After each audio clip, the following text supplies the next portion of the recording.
But those in Selangor and Kuala Lumpur come together as well. Listening to words of wisdom first thing in the morning, then going to work is a very good way to start off the day.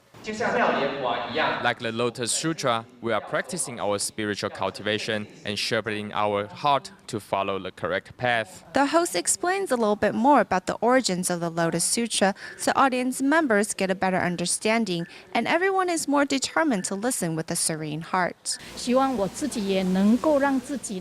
I hope that I can carefully read and digest all the chapters in the Lotus Sutra.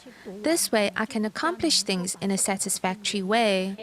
In seizing each moment, Tzu-Chi volunteers and other disciples hope to gain wisdom by listening to the lectures on the Lotus Sutra and in turn influence others around them.